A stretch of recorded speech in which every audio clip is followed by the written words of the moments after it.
6:20 p.m.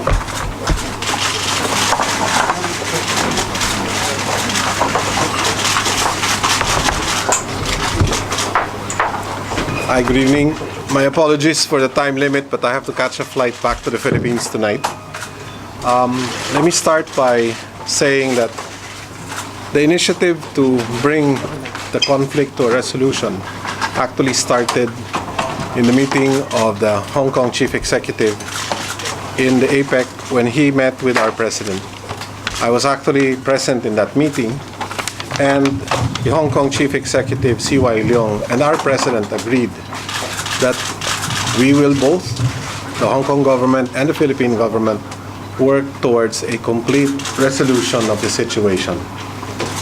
The parameters of the discussion involved a win-win solution, mutually acceptable to the Philippines and to Hong Kong, but more than that, there was emphasis on the plight of the families. The Chief Executive explained to our President the situation for some of the victims of the tragedy and the families, and what the families had experienced. In that, immediately before the end of that meeting, the President of the Philippines decided to assign me to lead the Philippine group in this initiative. Consequently, the Chief Executive, C.Y. Leong, also appointed Director Edward Yao of the Office of the Chief Executive. So since October, almost 7 months in the making, we have had numerous meetings, discussions, and interactions. There have been many trips for me to Hong Kong, come in the morning, leave in the evening. And the discussions and the negotiations were, shall we say, prolonged and difficult. I am very happy today to report that the efforts of these past months have brought us to where we are now. A resolution of the issues that were raised by the families. In our very first meeting with the contingent, the group from Hong Kong, Director Edward Yao and I agreed on a few things. First and foremost was that we will keep all our discussions private until such time that we are ready to present a complete and a comprehensive solution. The second agreement was the primary focus and importance of the discussion should be that which C.Y. Leong and our own President discussed in APEC, which was the plight and situation of the families involved. Throughout the almost 7 months of discussions, there were many things discussed. It was tough. We had our good times and we had our difficult times. But I believe that the reason why we were able to pursue and continue the discussions and bring it to where it is because of the perseverance on both sides that we wanted a win-win solution. Of course, in addition to the win-win solution between the two governments, of greater importance was the families and the victims themselves. All throughout the process of discussions and negotiations, we endeavored to address every issue, every concern, every worry that the families had. We are grateful to the families themselves. We are thankful, as I expressed to them this afternoon in my meeting with them, that they have given and they have been open to the discussions. We thanked each other for the patience and perseverance throughout this all. We need to remember that we were not just dealing with one family, but we were dealing with numerous families of different posture and contention relative to this crisis.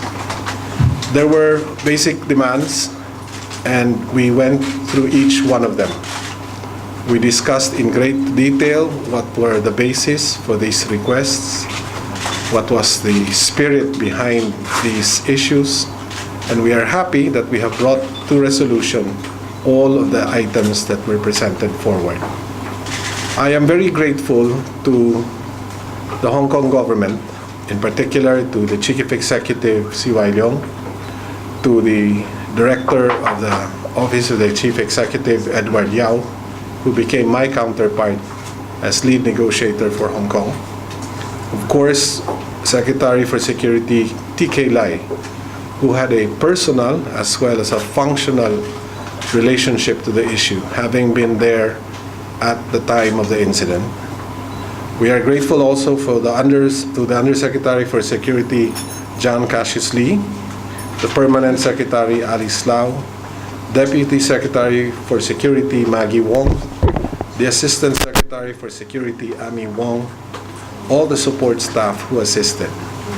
We are also expressing our heartfelt gratitude to the Hong Kong residents who are friends of the Philippines, who throughout this endeavor also helped in bringing this issue to a closure.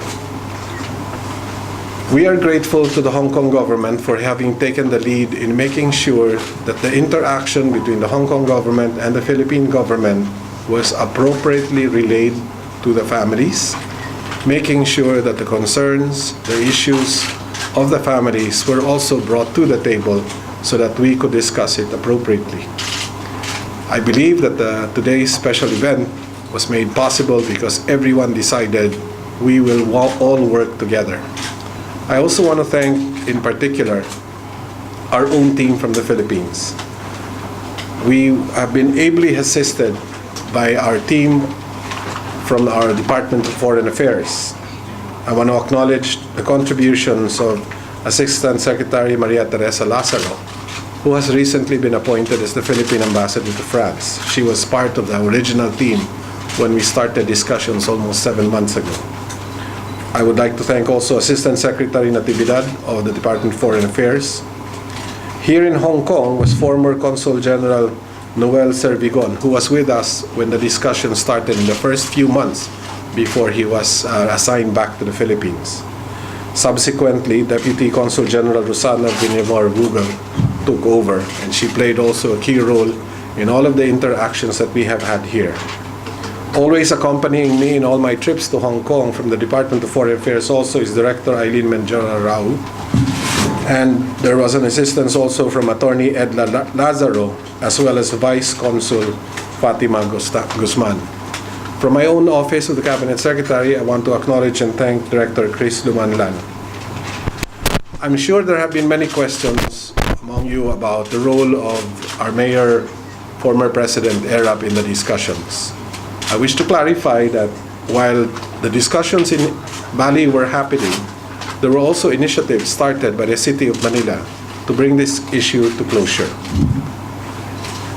Towards the end of November, I believe, if I remember correctly, we decided that rather than have them do their own negotiations and their own initiatives, we said, why don't we talk to them and find out if we are aligned in our aspirations and try to seek if we can work together. Having been given permission to do so, I arranged through Secretary Pardo a meeting with Mayor Erap in Manila. The first meeting was really to discuss what they have done, what we were doing, and to determine whether our objectives for both their initiative and ours was aligned. And upon realizing that we decided that rather than have two groups negotiating with the families and with the people of Hong Kong, why don't we work together in that direction? So the team of Mayor Erap was actively doing discussions here in Hong Kong prior to that time. After our discussions with former President Mayor Erap, he instructed his team to step back for a while and instead work with us. And that is also where we appreciate their contribution. So today's resolution, although led by the national government, and it was our team that had a lot of discussions, was also made possible because other groups of Filipinos decided to help in. In addition to the names that I mentioned, the whole bureaucracy of the Philippine government was in assistance, from the Office of the Solicitor General, the Chief Presidential Legal Counsel, the Department of Tourism, the Department of Trade, were all part of the team that tried to put together solutions to the issues that were raised in the hope that we can come up with something that will make both Hong Kong and Filipinos, residents and governments happy. I also want to acknowledge the Filipino business community and private sector, who all throughout the 6 or 7 month initiative was also very helpful in establishing communications, helpful in establishing discussions, making sure that we heard not only the issues but we understood the spirit behind the issues being presented. I wish to also acknowledge that at a certain point in time, I actually sought a meeting and a guidance with the Confucius Center of one of our universities, because I wanted to understand the cultural issues and the diversity of cultural perspectives on certain things. I was happy that we got the guidance and the assistance, and we were very aware that there were some cultural issues that we needed to be careful with. I want to say that there were many people who helped in trying to bring this resolution to where it is. And we are very happy that it has come to where it is today. I now would like to thank the government of Hong Kong, the Chief Executive, C.Y. Leong, for his statements a little over an hour ago, having announced that all the sanctions on the Philippines have been lifted. The Black Travel Alert Order in the Philippines, I understand, is lifted immediately. Thereby, the relationship between the Philippines and Hong Kong is back to where it was prior to this incident. There were many discussions that transpired. I think what took us through many of these difficulties was the fact that we were able to convince the Hong Kong government of our sincerity to work for a win-win solution. We in turn appreciated the same sincerity that the Hong Kong panel showed us through the many difficult discussions that we have had. In my own personal capacity, I have been involved in many negotiations when I was still a private citizen in handling corporations in the Philippines. But I must say that the past 6 months, almost 7 months of discussions with the Hong Kong government has brought and made me learn so many things, and it's probably one of the toughest negotiations I've had to go through. In closing, I am very grateful again to the people of Hong Kong, most especially to the family members and the victims who have made themselves open and have now spoken out in favor of the final resolution of this situation. From here on in, we believe that it is time for us to heal the relationship. We can only look forward to enhancing the bilateral as well as the people-to-people friendships between the Philippines and Hong Kong. I am noting that there are many Filipinos who like to come to Hong Kong, who love to visit Hong Kong, and have many reasons to come here. So now they can travel here without any hesitancy. I'm also happy to note that there are Hong Kong residents who would also like to come to the Philippines and visit the Philippines. The lifting of the travel ban will make that a lot easier. Our promise to the government and to the families themselves is to have taken the steps necessary to ensure that the event in the Quirino Grandstand will not happen again. So thank you very much. I will take a few questions if there are any. Okay, yes. I wonder, have you been in touch with the President of since the agreement was reached between C.Y. Leong and you, this afternoon? I've not had a chance to talk to the President directly. He's attending to some urgent matters. We do have some challenges. I had a chance to talk to our Communication Secretary, who promised that he will relay to the President. I was with the President last night until about 12 midnight. We were in the Department of Health. We had a meeting regarding the Middle East coronavirus issue, which we just want to make sure we understand the dynamics of that. And just before I left, the President actually said, "Good luck. Let's hope and pray that this will come to a final resolution." I wish to emphasize that I know that there have been many impressions about the President's posture in these negotiations. I need to say that the President played a very important role in keeping the Philippine position on an even keel. The President's first instruction to me was, we need to do something about the situation of the families. This was because of the Chief Executive's description of Ms. Yik's situation. When they met in Bali, the Chief Executive in detail actually described the experience and the difficulties that Ms. Yek had to go through. And that is precisely why I sought and we found a very good way to try to resolve it as soon as possible. And as a matter of fact, one of the first things that we were able to resolve with the government was to provide Ms. Yek with assistance so that she can have her surgery in Taiwan. We were in direct contact even with some of the Taiwanese arrangements on that. I had the pleasure of meeting Ms. Yek this afternoon for the first time. And I told her that when the President heard about what she went through and what she had to endure and the difficulty that she found herself in Bali itself, the President already told me and even told your Chief Executive, C.Y. Leong, we will definitely look into how we can help her. And that was my first marching order. Mr. President, Can we organize ourselves like this? Ms. Daisy Yeah, the main sticking point, I'm Daisy Mandat, San Hong Kong. The main sticking point before was the insistence on the Hong Kong side for an apology. Today there was a statement read which mentioned an apology from the from the Philippine government. Is that acceptable? How was it? How did that become acceptable? Because originally, there was an insistence on the part of the Hong Kong side for the president himself to make an apology. I think, ma'am, one of the key success factors to resolving that first issue was the fact that we endeavored to understand the spirit behind the demand. In other words, why were you going to ask for something like this?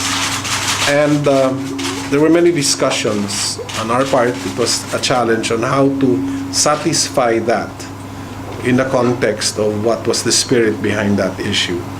And fortunately for us, we have found a win-win situation that allowed such a thing to flow without having to complicate the original demand.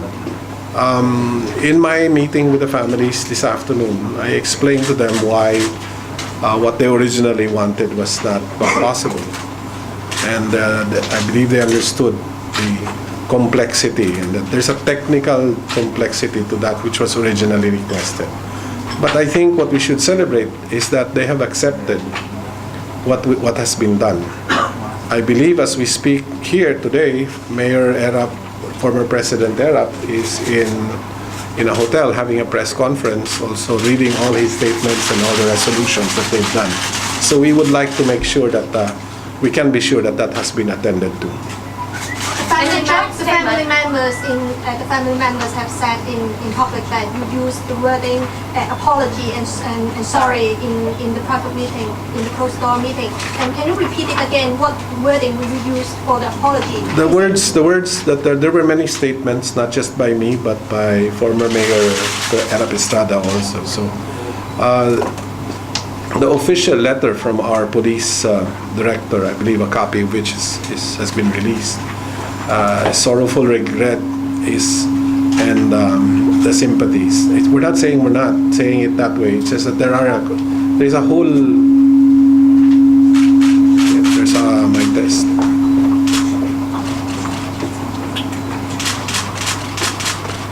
I believe it is better to look at it from the spirit of the solution. Does it mean that you refuse to use the word apology, but only use the word sorry or sorrow? I would rather not say refuse to, but we found a better way of saying something which is more acceptable in the realm of international diplomatic issues. Does it contain the meaning of an official apology from the Philippine government? Pardon, ma'am? Does it contain the meaning of an official apology from the Philippine government? The letter of the police general, which is what was given to them. If you will read the letter, the first, I believe the second paragraph explained the circumstances that made them determine a certain course of action, which eventually resulted in the wrong thing. The third paragraph explains that because of that, they acknowledge the fact that their actions were not ready for the eventual results, and explaining that since then they have acknowledged the fact that corrections were to be made. So, and then the fourth paragraph is basically the line for the pain and the suffering. So if you read the letter, it's my recommendation is to read it as it is. I don't think it would help us any to put any meaning to it. What is most important is the families have found it acceptable. They have said that they have accepted that point. But did you use the word apology and sorry in the closed-door meeting? Towards the I'm not sure if I was the one who used it or Mayor Estrada was the one who used it. It probably was him. Sorry, I don't remember the exact discussions. The closed-door meeting was not based on prepared statements. I did not read a statement. I was basically an interaction between me and the family members. One of the things we wanted to make sure, understanding the culture, was that we did not want to come out to be, first of all, what was more important for me was to relay our sincerity in finding a closure and a solution to the issues. Second important thing was to make sure that we have the utmost respect for the cultural dimensions of such a conversation. As if I remember correctly, Secretary for Security T.K. Lai started it and saying this is a solemn meeting, and I believe it was a very solemn meeting. We were very solemn in our statements. So it's not about trying to say something that somebody else wanted to hear. It was about transmitting what truly one feels about a certain topic. And also, I'm still asking about the choice of words in the statement. The choice of words in the statement, is that the same? Does that mean a state level apology? And can you repeat again, did you apologize on behalf of the national government? I expressed the sentiments that are written on the statement of the Police General as what was agreed upon with the Hong Kong government and in the discussions of the past 6 months. The letter was not an instant letter in 5 minutes. That letter took many, many months and hours to formulate. And that the point, sir, is that it has been deemed to be acceptable. So both sides worked very hard to come up with something that is acceptable to both parties. But is that the same as a state level, government level apology? Sir, when the police chief of the Republic of the Philippines writes a letter, that is an official letter by the whole. This is not the police chief of Manila. This is not the police chief of the city of Quezon City.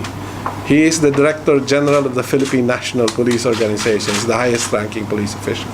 So I do not know what you meant by an official. It is very official. What I mean, in the agreement signed between the Philippine government and the Hong Kong government, released a few hours ago, there is not a word of apology or sorry from the Philippine government. So my question is, the choice of words, most sorrowful regret and profound sympathy, is that the same as a state level apology? I cannot venture an opinion, sir. I'm not a foreign affairs person or an expert on terminologies. To me, what is more meaningful is the fact that we have come to an agreement and an acceptance. And this is not a political acceptance of one government over the other. I will bring back our original intention, which is the primary reason for this initiative is to attend to the families, to the victims. The Philippine nation and the Filipino people have a very high regard for life. Even if we get hit by storms and lose thousands of lives in a 2 or 3 day storm, the value of life to a Filipino is just as much as any other country in the world. We have never endeavored to demean or minimize the loss of life in this situation. As a matter of fact, that is an acknowledgement from the very beginning. It doesn't matter whether you are a Hong Kong resident or a Filipino. Life is life. Life is precious. And the whole initiative of making sure that that is addressed was really a primary concern for us. Do you think it took too long to come to a decision to make the apology? Pardon, ma'am? Do you think, lasting for almost 4 years, do you think it's been too long to come to a decision to say life is life, life is... No, I think I can only speak for the portion of the time when I was involved. The almost 7 months indeed was difficult, it was long, there were many, many issues. We wish we could have done it earlier, but there were many other things to consider, such as the emotion of certain families, the situation of certain families. This is not a solution of a package thing. There was a tremendous amount of sensitivity given to individual family concerns. It's not, this is the solution for everyone. No. Every family had a different circumstance. Some families lost more lives than others. Some families are more disadvantaged because of the continuing difficulties that they are facing too. So all of these were considered in these discussions. Can you give the details of the compensation package? Can you detail that?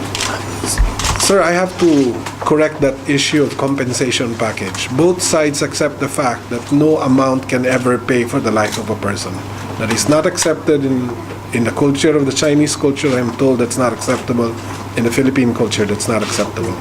We do not intend to put a price to the life of a person. In the Philippines, we have a tradition, a cultural practice called abuloy. And every Filipino knows what this is.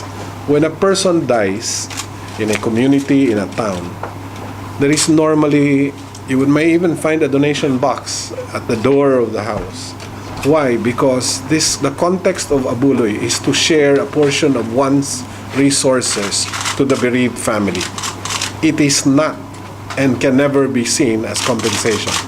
That is not acceptable. Because I said, the value of a person's life cannot be quantified. Abuloy is an act of unity. A Filipino who makes abuloy, he makes a contribution to a deceased or a bereaved family, does so not, the amount almost becomes irrelevant. It is a fact that the person who is giving such is expressing in a very concrete way his desire to be one with the family that is suffering, a desire to be to empathize with the difficulty and the suffering that the bereaved family is going through. This is the context. This is the context. Pardon? What is the amount of, if you don't want to say it's a compensation, so what's the amount of? No, that's also part of the discussion. There is an agreement that those details can ever be discussed. Okay. Okay, final question, please, for a practitioner who hasn't asked yet. Are you sure what happens to the police officials and local government officials who are responsible to bungled Oh, the rescue? okay. That took a lot of discussions. That topic. The two other topics of making sure that those who are guilty will be attended to. That is a very long discussion. If I remember, the documentation annex to that topic is probably the thickest and the longest. Every single action that has been taken on them, I had a chance to explain to the family members the veracity and the impact of the actions that have been taken against those that have been found to be negligent or lacking in the roles that they played. So that has been also attended to, discussed in great detail with the Hong Kong government, and the Hong Kong government in turn has taken time to discuss that with the families and the victims. I had a chance to explain that also. What about Mayor Lim? What about Mayor Lim? Well, Mayor Lim he's lost the election, so he's no longer there. No? He's no longer. I believe the Manila City's Hall is having a press conference in another venue. They may be the more appropriate group to be answering that, sir. Mr. Secretary, Okay, thank you very much. is it because of the inspection that then you make this process, like this formal letter? Is it because of the sanction or and the apology words is not appear in the statement as well? So I want to bring back the discussion to my first statement, that this resolution is because of the meeting of your chief executive with our president in APEC, where they both agreed that we are going to find a win-win solution to this situation, a complete and final solution. Subsequently, in that discussion, there was also an agreement that the primary, most important thing in this initiative will be the families. Okay, not politics, not national interest, not anything else, but families. And I think that the reason why we were able to finally solve this is because no matter how divergent the opinions will be, if you start talking about the families and the people and the lives of the people, that comes back together as one. Why the resolution? Ladies and gentlemen, Why the resolution only comes after the sanction? Pardon? Why the resolution of apology comes only after the sanction? multiple. As I said, the discussion on the wordings was a very long process. There were sanctions, but the Philippines did not react. We did not take subsequent actions. And even when the sanctions were there, I was still in touch with the Hong Kong government. As a matter of fact, I traveled here a few days after the sanction was imposed. I think more than anything else, the lack of information in the course of the 6 months may have caused an ambiguity, a lack of clarity, or a suspicion as to what was happening. But the very reason why we both decided that there will be no media statements, no explanations until the final resolution is concerned was because all of these discussions were about people's lives. We're going to affect people's lives, we're going to affect families. And we need to protect that, even as we have come to a solution. From here on in, we must respect the fact that these families that were affected have to move on. They need their privacy, they need their own closure, and they need to move on shift from where they are to something better. So we need to make that respect.